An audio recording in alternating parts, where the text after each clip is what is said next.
Lok Sabha seat पर अगर हमारा अगर दावेदारी रहेगी तो कहीं ना कहीं हमारे विधानसभा में भी वो वही मजबूती आगे फिर देखने को मिलेगी। हमारी जीत तय है और उसके बाद भी अगर मतलब बाकी पश्चिम सिंहभूम करता तो वो तो बाहर ही था, लेकिन आप तो इसी माटी के संतान हैं। आप कितनों भी पैसा दे, भले 30,000 35,000 कितनों भी दें, लेकिन आप इस तरह से नहीं बोल सकते हैं कि हम पैसा दिए तो और कोई नहीं आना चाहिए। किस तरह से तुच्छ राजनीति का शिकार हमें नहीं बनाइए, यही हम कहना चाहते। जोहार, नमस्कार और आप देख रहे हैं न्यूज 19। मेरे साथ जेबी केसेस के कार्यकर्ता भी है वशिष्ठ नारायण महतो जी मेरे साथ जुड़ चुके हैं। सबसे पहले वशिष्ठ दा जोहार। जोहार जोहार, खतियानी जोहार, और आपके चैनल को और आपके दर्शकों को भी खतियानी जोहार। लोकसभा चुनाव सामने आ रहा है और लगातार हर पार्टी लोगों को जागरूक करने का काम कर रहे हैं। जेबी केसेस क्या कुछ कर रही है? जेबी केसेस का युद्ध स्तर पर रणनीति चल रही है। सभी गाँवों में ग्राम स्तर से लेके शहर स्तर तक पूरे रांची लोकसभा के साथ साथ पूरे झारखंड राज्य के 14 लोकसभा में इस बार कैंडिडेट उतरने की बात चल रही है। उसमें से 5, 6, 7 कैंडिडेट अभी फिक्स हो चुके हैं लगभग। रांची, धनबाद, गिरिडीह, मतलब फिर चतरा, इस तरह से कोडरमा, हजारीबाग, इस तरह से कुछ कुछ हॉट सीट है जो कि मतलब पूरी तरह से जीत के मतलब करीब पहुंच चुकी है। हमारी जीत तय है और उसके बाद भी अगर मतलब बाकी पश्चिम सिंहभूम वहाँ भी जैसे एसटी मतलब सीट होते हुए भी वहाँ पर दामोदर हंसदा वहाँ पर ये दावेदारी पेश कर चुके हैं। तो इस तरह से अगर सभी 14 लोकसभा सीट पर अगर हमारा अगर दावेदारी रहेगी तो कहीं ना कहीं हमारे विधानसभा में भी वो वही मजबूती आगे फिर देखने को मिलेगी। इसलिए हम चाहेंगे, जयराम दास से भी गुजारिश करेंगे कि 14 लोकसभा में हमारा उम्मीदवार उतारा जाए, ताकि हमारा अभी से ही विजय के लिए जुलूस, जो विजय का अभियान जो है वो अभी से ही शुरू हो जाए और ये अभियान का हम लोग का रिजल्ट, ये परिणाम उस विधानसभा में भी देखने को मिले। अभी देखा जाए लोग जेबी केसेस में बहुत सारे जुड़ रहे हैं, वही लोग क्या नोट और वोट में बदल सके?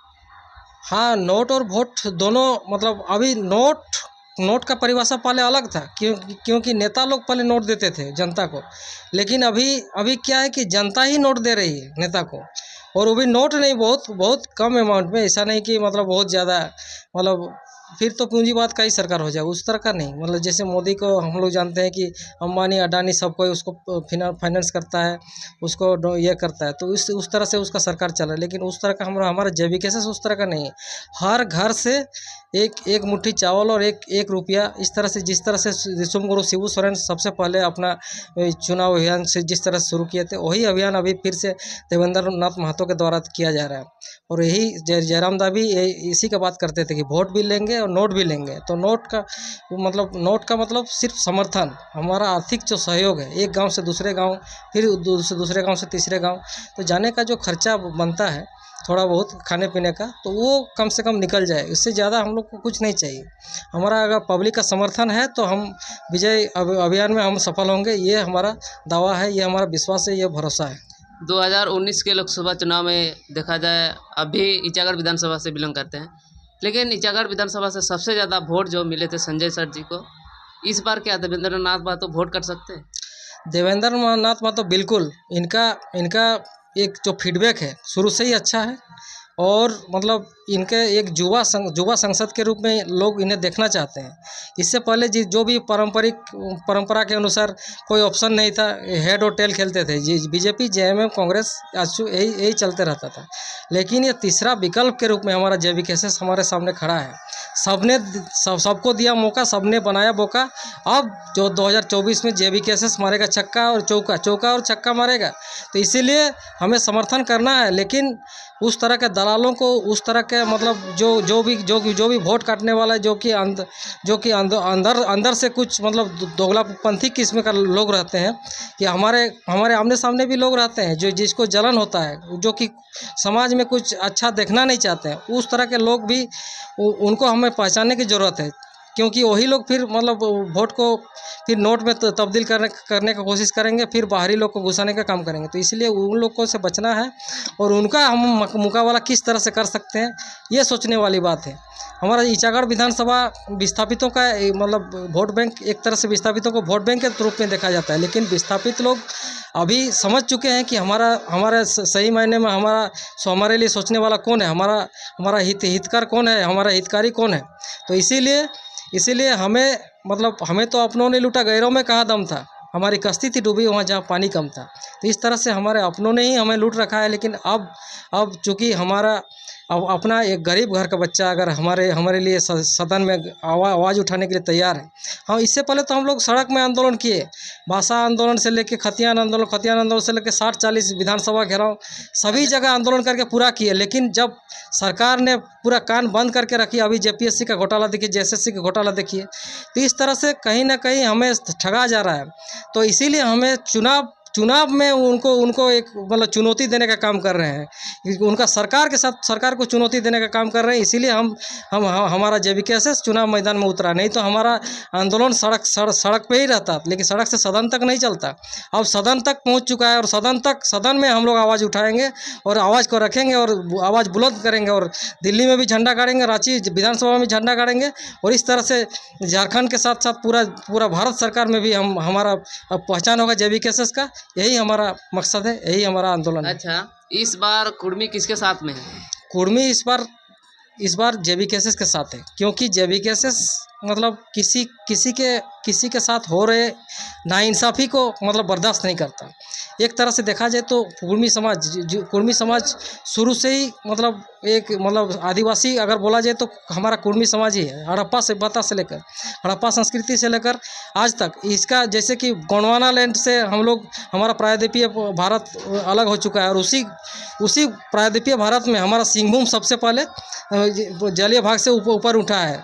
तो वही सिंहभूम का अगर हम लोग हैं तो राड़ माटी की संतान है। और इस सिंहभूम में कुर्मी समाज का प्रधानतः राड़ बोले तो उसमें मानभूम आएगा, सिंहभूम आएगा या धालभूम आएगा, सभी को आएगा। तो इस तरह से अगर मतलब हमारा कुर्मी समाज को बोला जाए तो पूरी तरह से हमारा ईचागढ़ विधानसभा से लेकर रांची लोकसभा तक पूरा कुर्मी बहुल क्षेत्र है। लेकिन कुर्मी समाज के साथ हो रहे नाइंसाफ़ी को हम लोग कहीं ना कहीं मतलब सभी पार्टी के द्वारा नज़रअंदाज किया गया है। तो अभी चूँकि हम लोग को सोचना चाहिए कि हम लोग किस तरह से हम लोग का आगे आंदोलन करेंगे और हमारा समाज के साथ नाइंसाफ़ी को किस तरह से हम लोग चुनौती देने का काम करेंगे। इसीलिए कुर्मी समाज अभी जेवीकेएसएस के साथ है। जयराम दा भी हमारा समाज से बिलोंग करते हैं। वो देखे हैं कि हमारा शहीद किस तरह से शहीद निर्मल महतो, शहीद शक्तिनाथ महतो, उससे पहले विनोद बिहारी महतो शिवाजी समाज का स्थापना किए थे। इससे पहले आप रघुनाथ महतो देखिए, स्वतंत्रता संग्राम में सबसे पहला शहीद अगर बोला जाए तो शहीद रघुनाथ महतो थे। लेकिन उनको भी यहाँ पर फर्जी शहीद घोषित किया जाता है, उनका मूर्ति को तोड़ा जाता है। तो ये किस तरह का राजनीति हो रहा है? हमारा 1931 से पहले हम लोग अनुसूचित जाति के सूची में सूचीबद्ध थे, लेकिन हमें साजिश के तहत सूची से हटाया गया ताकि हमारा जल जंगल ज़मीन को हमारा हड़पा जाए। यहाँ पर 1907 में जो टिस्को का गठन किया गया था, यहाँ पर कुर्मी समाज का सबसे ज़्यादा ज़मीन था। उसके बाद फिर 1958 में एचईसी का जो गठन हुआ, यहाँ भी कुर्मी समाज का ज़मीन। इसके बाद ये जो 50 बोकारो धनबाद सब कुर्मी समाज का ज़मीन है। सबको लेने के लिए ये हमें सूची से हटाया गया है ताकि इनका ज़मीन पर हम मालिकाना ये बाहरियों का हक हो। और इससे क्योंकि अगर बोला जाए तो जल जंगल ज़मीन को बचाने में हमारा समाज का सबसे बड़ा योगदान है। और बाहरियों को भी भगाने में अगर बोला जाए तो हमारा कुर्मी समाज का ही योगदान है। शहीद निर्मल महतो हमारे ही समाज से थे और उसी समाज से अभी देखिए जयराम महतो अभी है। तो अच्छा, देखा जाए रांची सिल्ली विधानसभा, इधर ईचागढ़ विधानसभा, जिस प्रकार से सिल्ली विधानसभा में लोग तैयारी कर रहे हैं, उस प्रकार से यहाँ ईचागढ़ विधानसभा में देखने को नहीं मिल रहा है। क्या कहेंगे उसको लेकर? ईचागढ़ विधानसभा में कहीं ना कहीं हमारा विस्थापित होने का जो दंश है, ये शुरू से मतलब ये झेल रहे हैं लोग। क्योंकि 1982 मतलब 81-82 में 5वीं पंचवर्षीय योजना में जो ये इसका चांडिल डैम का ये शुरुआत किया गया, उसके बाद 6ठी पंचवर्षीय योजना, इस तरह से मतलब कहीं ना कहीं यहाँ के लोगों को विस्थापित किया गया। यहाँ के सोना का मिट्टी ही सोना था पहले से, इसीलिए सोनरेखा नदी, सोनरेखा और उधर करकरी दोनों का दोआब क्षेत्र के बीच में हमारा ईचागढ़ विधानसभा पड़ता है। लेकिन हमारा कृषि उपजाऊ भूमि को यहाँ पर हमसे बेदखल करके हमें विस्थापित किया गया। हमारा पुनर्वास नीति सही ढंग से नहीं बनाया गया, जिसके कारण कोई बांसा, कोई बुलांडी, किसी को डोबो, किसी को काटिया कहाँ का भेजा गया। लेकिन उनका सही ढंग से पुनर्वास नहीं किया गया। उनका शिक्षा दीक्षा, उनका रहन सहन, उनका खाने पीने से किसी व्यवस्था नहीं किया गया। ज़बरदस्ती की मतलब थोपा गया कि नहीं, विस्थापन का दंश उनको थोपा गया। तो इसीलिए हमारा विकास कहीं ना कहीं रुक गया। इसीलिए बाहरी लोग हमें फिर से खरीदना चाहते हैं। हम विस्थापित होने के बाद हमारी कमर टूट चुकी है। उसी टूटे हुए कमर, उसी कमजोरी को फिर से मतलब कमजोरी का फ़ायदा उठा के हमें खरीदना चाह रहे हैं और बाहरी लोग फिर से यहाँ जल जंगल ज़मीन पर कब्जा करना चाहते हैं। अभी देखिए जल जंगल ज़मीन का किस तरह से लूट हो रहा है, हर जगह आपका देखिए मतलब बालू पत्थर किस तरह से चल रहा है। तो कहीं ना कहीं इस मतलब ये सोना की धरती को, सोना यहाँ का सोने की मिट्टी को यहाँ से चुरा के ले जाने के लिए इस तरह से मतलब बाहरी लोग का यहाँ नज़र है। इसीलिए हमें फिर से मजबूत होने का ज़रूरत है। JVKSS हमारे सामने मजबूती से खड़ा है, अच्छा। एक उम्मीद के साथ खड़ा है, तो इसीलिए उनका समर्थन हमें देना होगा। आप बोल रहे थे वीडियो में कि होरेलाल महतो लोगों को भड़काने का काम कर रहे हैं पैसा में।